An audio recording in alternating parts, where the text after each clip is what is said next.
Se você já voou alguma vez, provavelmente se perguntou o que passa pela cabeça de um piloto quando algo dá errado lá em cima. Hoje vou te contar exatamente isso. Porque eu sou o comandante Miguel Hernandes, tenho 25 anos voando aeronaves comerciais no México, e no dia 14 de março de 2023, um simples pop quase custou a vida de 180 pessoas. Esta não é apenas mais uma história de aviação.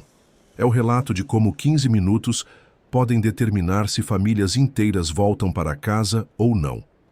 E se você quer entender por que nós, pilotos, treinamos incansavelmente para situações que esperamos nunca enfrentar, prepare-se para conhecer a realidade mais crua dos céus.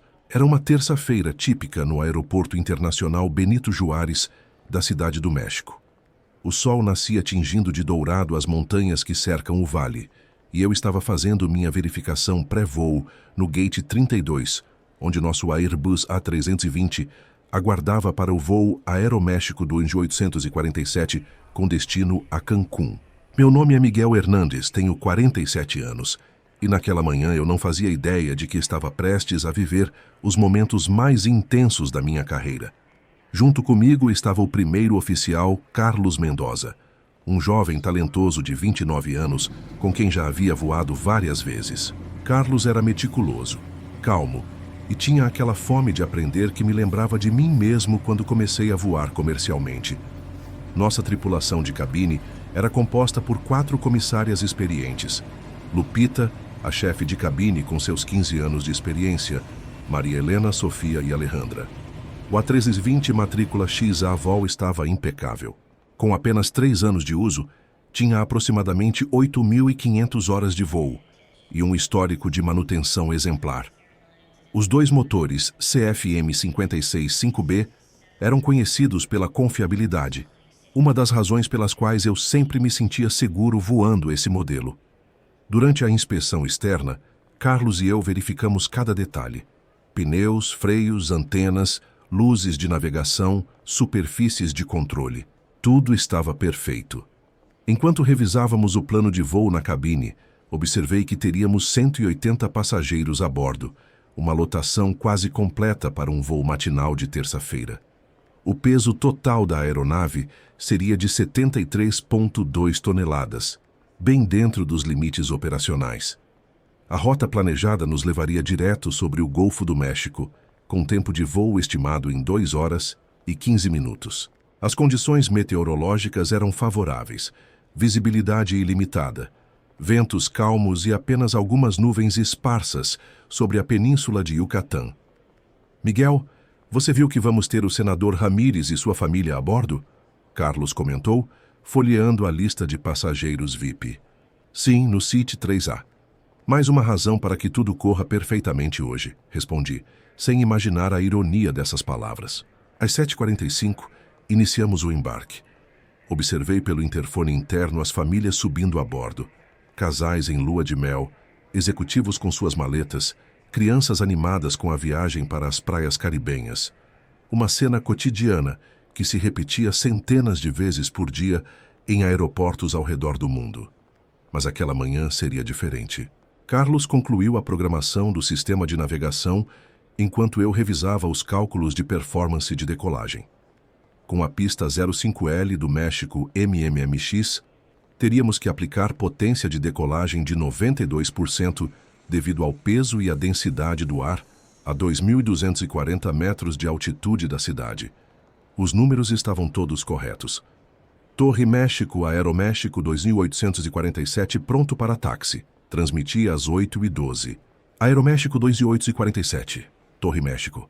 Táxi para pista 05 left via Taxiway Bravo, QNH 1024, vento calmo.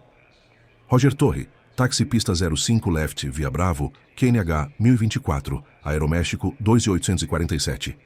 Durante o táxi até a pista, completamos nossa checklist before takeoff. Motores aquecidos, instrumentos verificados, sistemas de navegação programados, luzes externas ligadas. Lupita nos informou que a cabine estava segura e pronta para a decolagem. Aeroméxico 2847, Torre México, winds 060 at 5 knots, runway 05 left, cleared for takeoff. Cleared for takeoff runway 05 left. Aeroméxico 2847. Posicionei a aeronave na centerline da pista.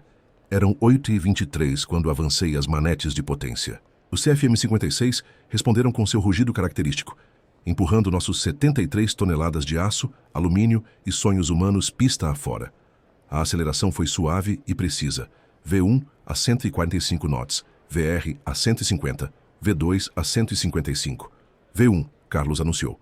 Rotate, respondi, puxando suavemente o manche. O X-Avol levantou o voo às 8h24, iniciando uma subida estável de 2.500 pés por minuto. A cidade do México se espalhava abaixo de nós como um oceano de concreto e luzes que ainda brilhavam na manhã clara. Retraímos o trem de pouso e os flaps, configurando a aeronave para a subida em rota. Aeroméxico 2847, contate controle México 119.1. Bom voo, transmitiu a torre. 119.1. Adeus torre Aeroméxico 2847. Controle México Aeroméxico 2847, leaving 4000 for flight level 390. Reportei ao novo controlador. Aeroméxico 2847, controle México, radar contact, continue climb flight level 390. Proceed direct to waypoint Nunuk. Roger controle direct Nunuk. Continuing to FL3 Naves. Aeroméxico 2847. Tudo corria perfeitamente. Os motores operavam dentro dos parâmetros normais. EGT 408 TI Passegs, N1 92%, N2 98,5%. Os sistemas hidráulicos Green, Blue e Yellow mostravam pressões normais. O piloto automático estava acoplado, mantendo nossa razão de subida constante. Carlos monitorava os instrumentos enquanto eu observava o tráfego aéreo ao redor. Passamos por 6.000 pés ainda subindo. A vista era espetacular. O Vale do México se estendia até onde a vista alcançava, com os vulcões Popocatépetl e Iztaccíhuatl majestosos no horizonte. Alguns passageiros já haviam relaxado o cinto de segurança e pude ouvir através do interfone interno as comissárias iniciando o serviço de bebidas. Aos 7.800 pés, eu estava revisando os dados meteorológicos de Cancún quando ouvi um som que todo piloto conhece, mas espera nunca escutar em voo. Um pop surdo vindo do lado direito da aeronave, seguido imediatamente por vibrações anormais. Que diabos foi isso? Carlos perguntou, os olhos imediatamente varando os instrumentos. Antes que eu pudesse responder, uma série de alarmes começou a soar na cabine. O Master Warning piscava em vermelho e meu coração gelou quando vi o que os instrumentos mostravam. Engine 2, Failure. EGT Off-Scale High. Fire Engine 2. Carlos, temos fogo no motor 2, gritei. Minha voz controlada apesar do adrenaline correndo nas veias. Instintivamente, minha mão direita foi para as manetes de potência. O motor direito estava com EGT acima de 902 degrees, uma temperatura letal que poderia causar separação catastrófica da turbina. Sem hesitar, cortei a potência do motor 2 e ativei o botão de Fire Engine 2. Fogo confirmado no motor direito, Carlos, assumindo controles manuais. Desconectei o piloto automático. A aeronave imediatamente começou a guinar para a direita devido ao empuxo assimétrico. Agora tínhamos apenas o motor esquerdo funcionando, produzindo aproximadamente 24.500 libras de empuxo contra zero no direito. Compensei com leme esquerdo e ailerons, lutando para manter o avião estável. Miguel, os sistemas hidráulicos. Carlos apontou para os displays. Green System baixando, Blue System irregular. Maldição. O motor 2 não apenas havia falhado, a explosão havia danificado as linhas hidráulicas. O sistema Green, que alimentava os controles primários de voo, mostrava a pressão caindo rapidamente de 3.000 psi para 1.800. O Blue System, que controlava o trem de pouso e sistemas secundários, oscilava perigosamente. Aeroméxico 2847, controle México. Reportem status. A voz do controlador soou no rádio. Controle México, Aeroméxico 2847, Mayday, Mayday, Mayday. Temos falha catastrófica do motor 2 com fogo, sistemas hidráulicos comprometidos. Solicitamos vetores imediatos para aeroporto mais próximo. Aeroméxico 2847, Roger Mayday. Vectors para México. Runway 05 left. Winds 060 at 8 knots. Bombeiros em alerta. Carlos já estava consultando o QRH. Quick Reference Handbook. Miguel, procedimento Engine Fire in Flight. Primeiro item, Engine Fire Push Button. Já feito, respondi, mantendo concentração total nos controles. Com apenas um motor, nossa razão de subida havia caído para praticamente zero. Estávamos nivelados a 8.000 pés, mas perdendo velocidade rapidamente. Segundo item, Engine Master Switch Off, Carlos continuou. Engine 2 Master Off, confirmei, cortando completamente o combustível para o motor direito. Terceiro, Fire Agent Discharge. Pressionei o botão Agent 1, liberando o primeiro extintor de Halon no compartimento do motor. Esperamos 30 segundos observando os indicadores de fogo. A luz Engine 2 Fire liberando o segundo agente. Acesa. Fogo Agent 2 Discharge, Carlos confirmou. Mais 30 segundos de tensão. Finalmente, a luz de fogo se apagou. O motor estava morto, mas o incêndio havia sido controlado. Agora tínhamos outros problemas críticos para resolver. Status da aeronave, pedi enquanto compensava constantemente o leme para manter a trajetória. Motor 1 operando normalmente. N1, 87%. EGT, 480 degrees. Sistema hidráulico Green com 1.200 PSI e caindo. Blue System intermitente. Yellow System normal. Combustível, 12.800 quilos. Aproximadamente 40 minutos de voo com um motor. 40 minutos. Esse número ecoou em minha mente como uma sentença de morte. Com um motor operando em alta potência para manter altitude, nosso consumo de combustível havia quase dobrado. E ainda tínhamos que considerar a aproximação e pouso, procedimentos que exigiriam energia extra. Controle México, Aeroméxico, Dune de 847, requesting immediate descent to flight level 060, devido performance com um motor. Aeroméxico, Dune de 847, cleared to descend and maintain flight level 060, vectors heading 270. Iniciei uma descida controlada para 6.000 pés. Com menor altitude, o motor restante seria mais eficiente e teríamos margem de segurança caso precisássemos de uma descida de emergência. Mas cada pé de altitude perdida era precioso. Significava menos tempo para resolver nossos problemas. Carlos, vamos revisar o peso de pouso, instruí. Temos que descobrir se podemos pousar overweight ou se precisamos queimar combustível. O A320 tem peso máximo de pouso de 64,5 toneladas. Com 180 passageiros, bagagens, combustível e a própria aeronave, estávamos com aproximadamente 71 toneladas, 6,5 toneladas acima do limite. Um pouso overweight significaria inspeções estruturais obrigatórias, mas naquele momento, isso era o menor dos nossos problemas. Miguel, com os danos hidráulicos, não sabemos se o trem de pouso vai baixar normalmente. Carlos observou, vocalizando minha própria preocupação. Tínhamos múltiplos problemas críticos.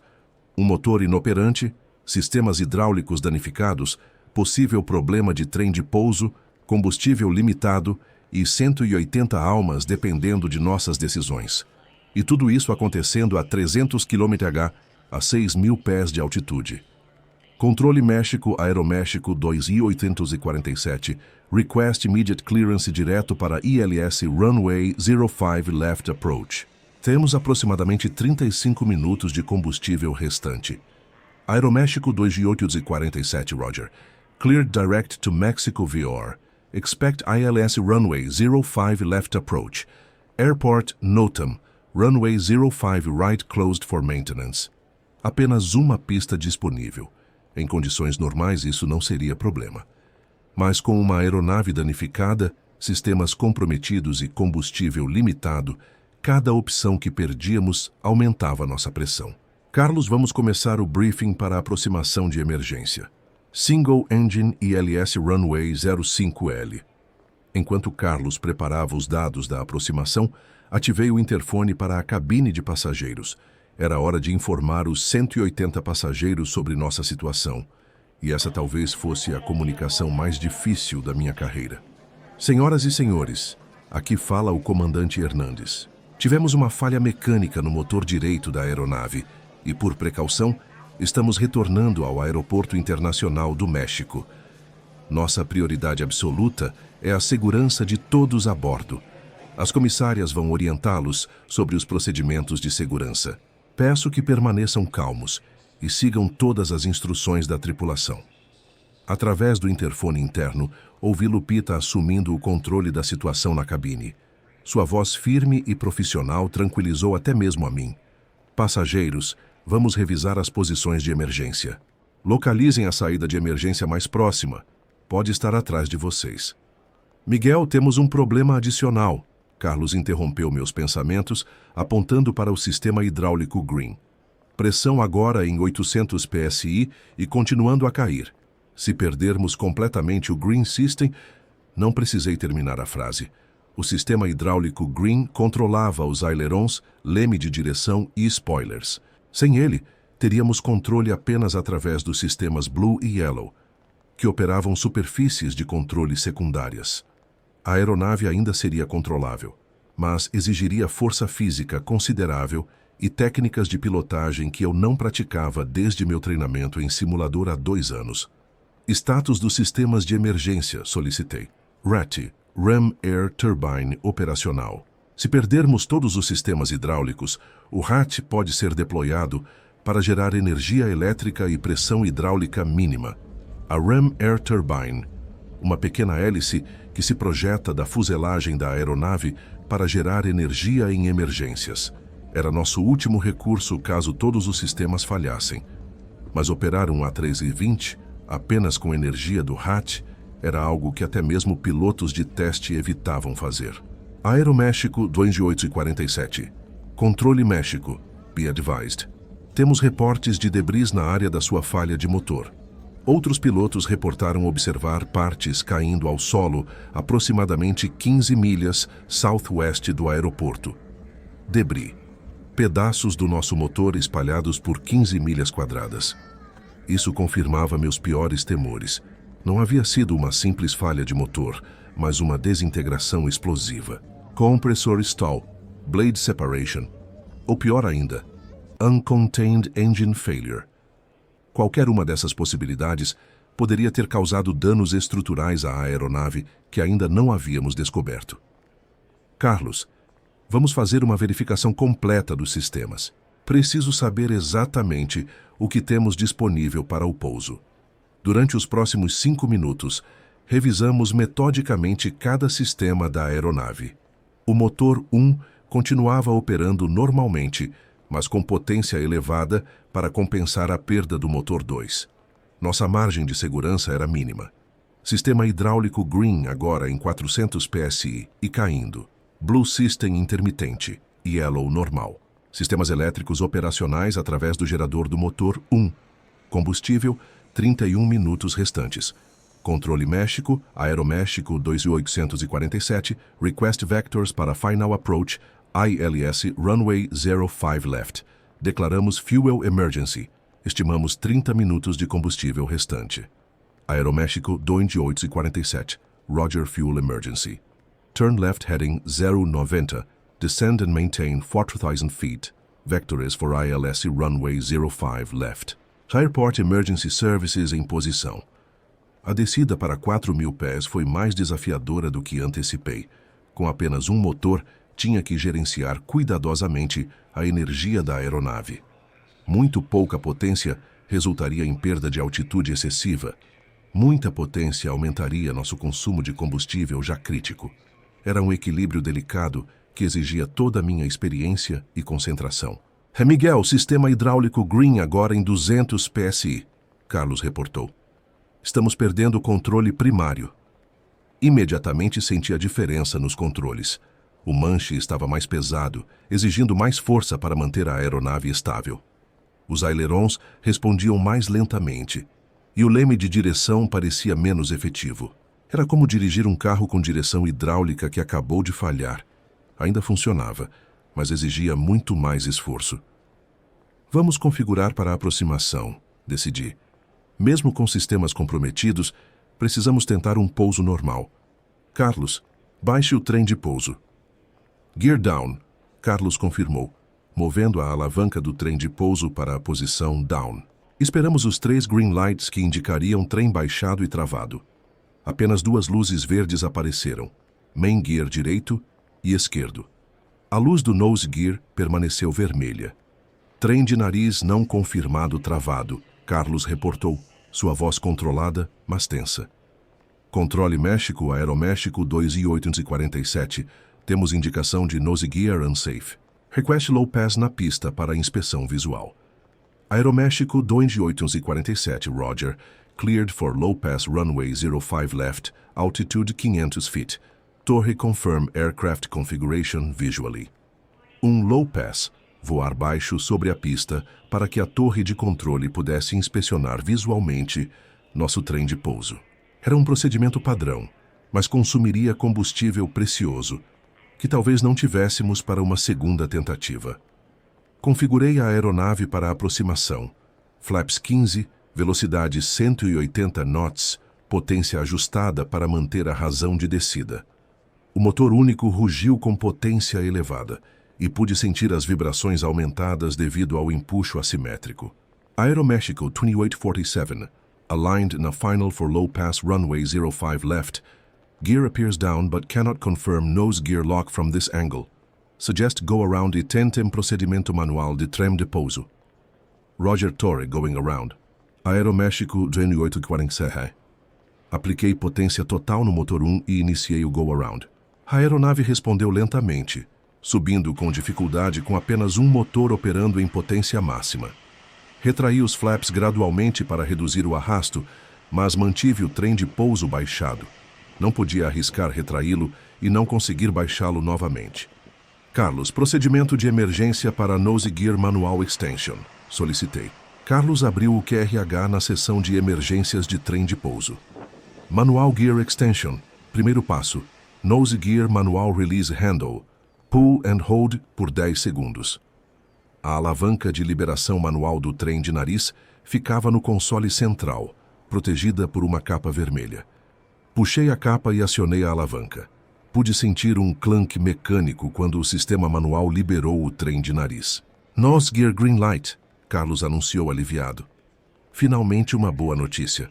O trem de pouso estava baixado e travado, mas nossa situação de combustível estava se tornando crítica. Combustível restante, Carlos. 22 minutos, Miguel. E isso assumindo consumo normal, com alta potência em um motor pode ser menos. 22 minutos. Era tempo suficiente para uma aproximação, mas sem margem para erros ou go-around adicional. Esta seria nossa única chance. Aeroméxico 2847, Controle México, cleared ILS runway 05 left approach, winds 070 at 12 knots. Cleared ILS runway 05 left, Aeroméxico 2847. Interceptei o localizer a 15 milhas da pista. O indicador CDI centralizou, confirmando que estávamos alinhados com a center line da pista. A 12 milhas, interceptei o glide slope e iniciei a descida final. Gear down and locked, flaps 30, before landing checklist complete, Carlos reportou. Roger, aeronave configurada para pouso.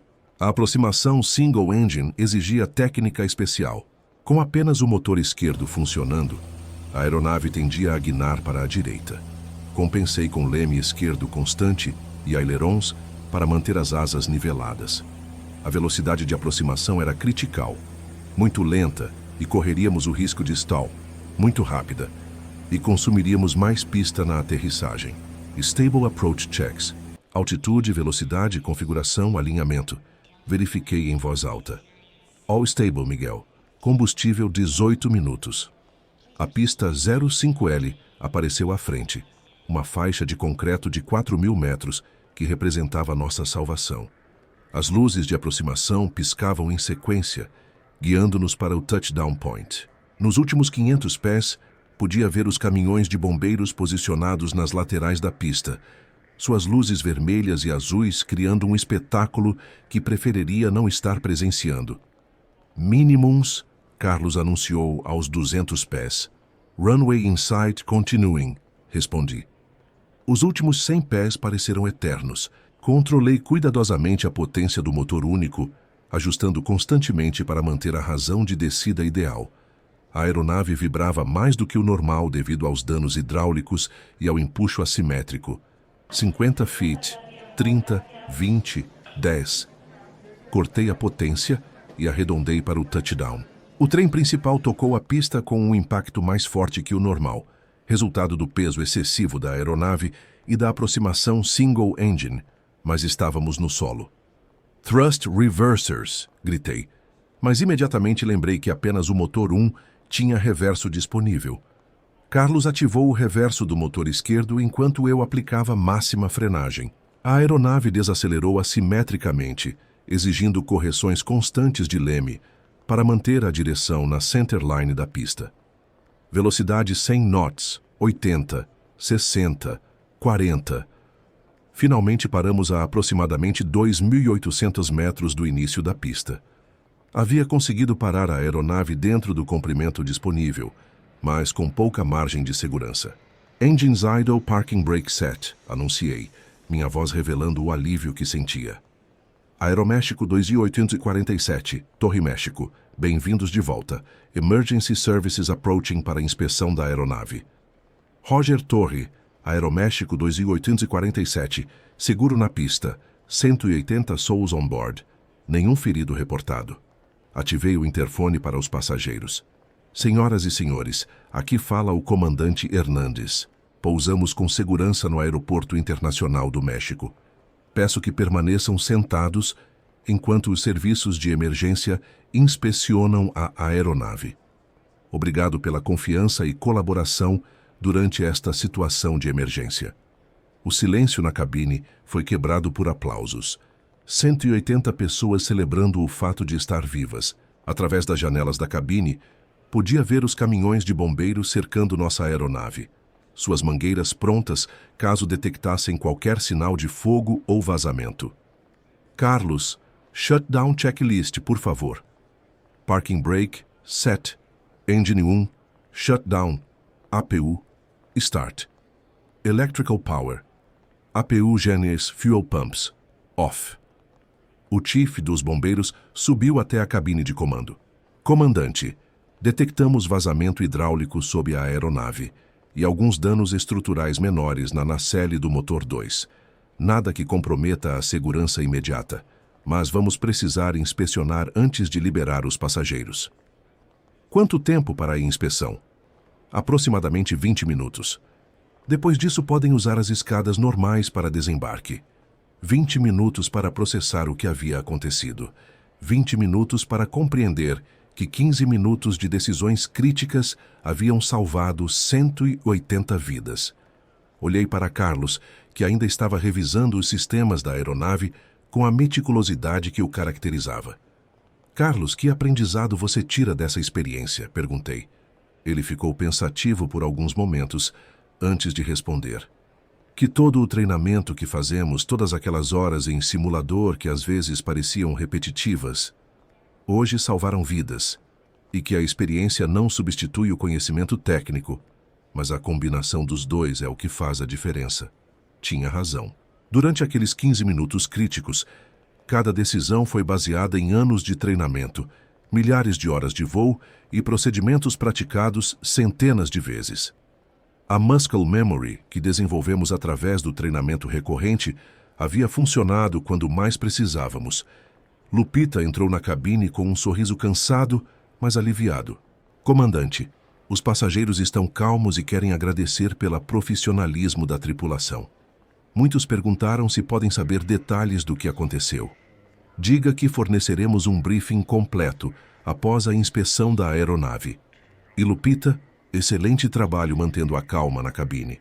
Sua liderança foi fundamental. Durante a inspeção, soube mais detalhes sobre a falha do motor. Uma pá da turbina de baixa pressão havia se separado devido à fatiga de material, causando desbalanceamento catastrófico que resultou na desintegração parcial do motor. Os debris haviam danificado linhas hidráulicas e causado pequenos danos estruturais na asa direita. Era exatamente o tipo de falha que todo piloto teme Uncontained Engine Failure com danos secundários. O que mais me impressionou foi descobrir que a falha havia sido causada por um defeito microscópico no material da pá da turbina, algo impossível de detectar durante inspeções rotineiras. Era uma dessas situações em que todos os procedimentos de manutenção foram seguidos corretamente, mas o componente simplesmente chegou ao fim de sua vida útil de forma inesperada. Após a liberação dos bombeiros, iniciamos o desembarque. Passageiro após passageiro parava para agradecer, muitos com lágrimas nos olhos.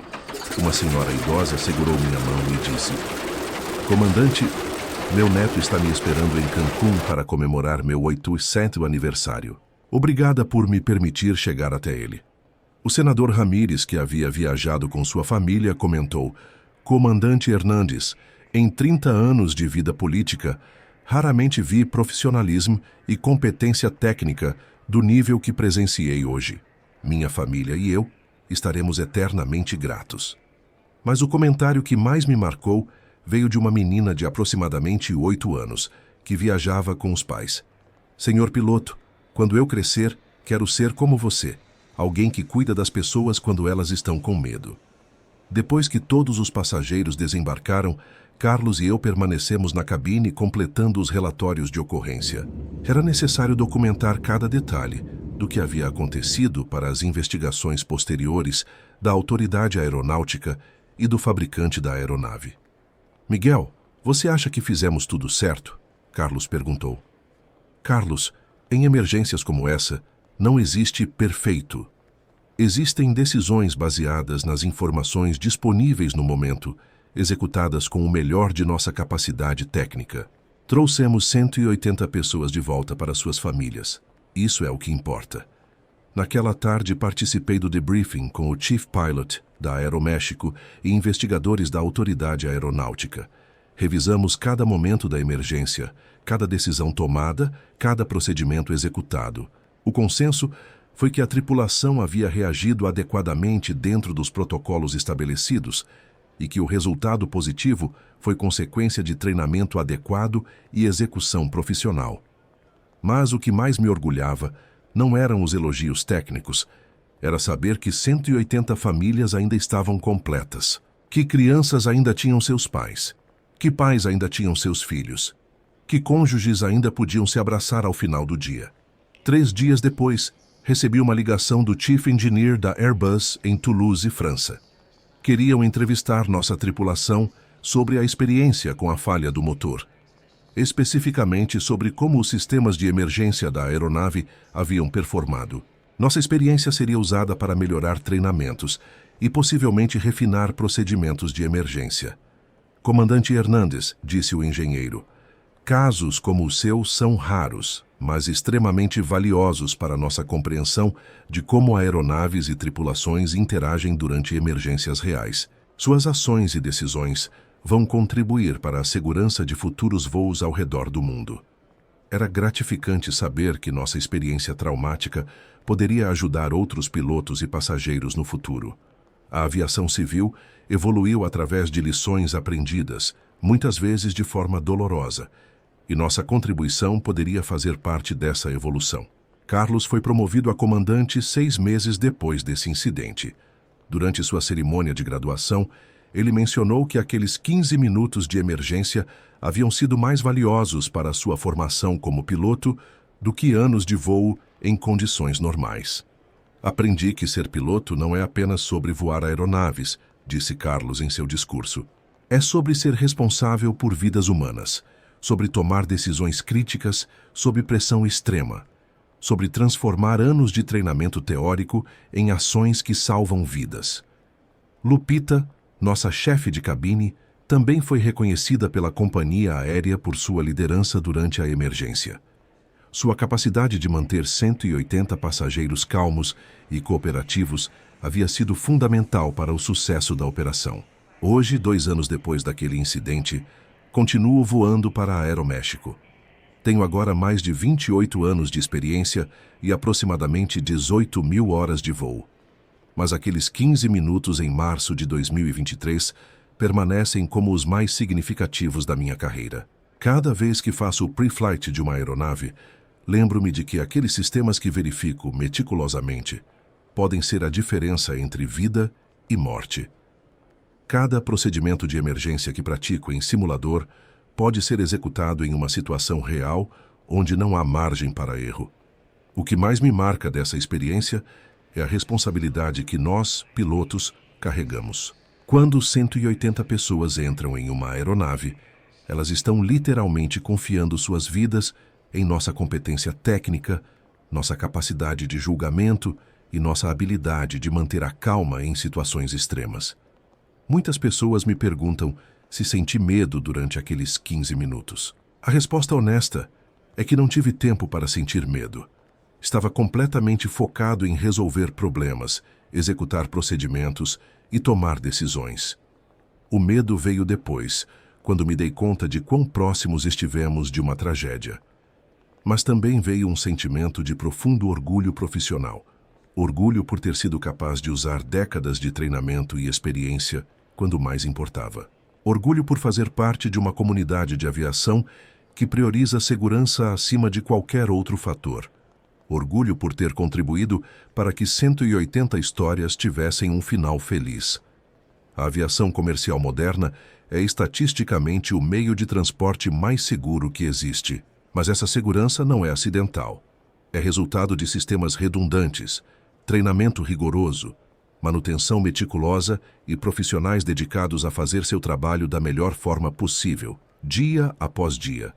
Quando você embarcar em seu próximo voo, lembre-se de que, na cabine de comando, estão profissionais que dedicaram suas vidas a dominar uma das atividades mais complexas e exigentes que existem. Profissionais que esperam, sinceramente, nunca ter que usar todo o seu conhecimento de emergência, mas que estão preparados para fazê-lo se necessário. Naquela manhã de março, quando um simples pop mudou a vida de 180 pessoas, aprendi que ser piloto significa muito mais do que operar aeronaves. Significa ser guardião de sonhos, protetor de famílias, responsável por garantir que pessoas cheguem onde precisam estar.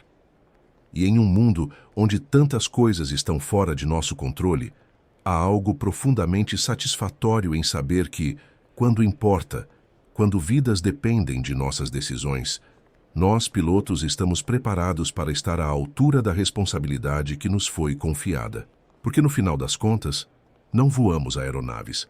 Transportamos esperanças, sonhos e a confiança de que aqueles que amamos voltarão para casa em segurança.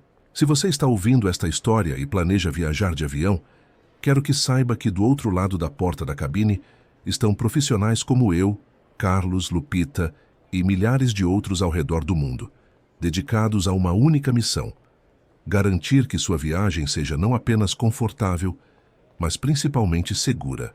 E se um dia você ouvir seu piloto anunciando: "Senhoras e senhores, tivemos uma pequena situação técnica", lembre-se de que por trás dessa voz calma e controlada está alguém utilizando décadas de conhecimento e treinamento para transformar uma emergência em apenas mais uma história com final feliz. Porque é isso que nós, pilotos, fazemos.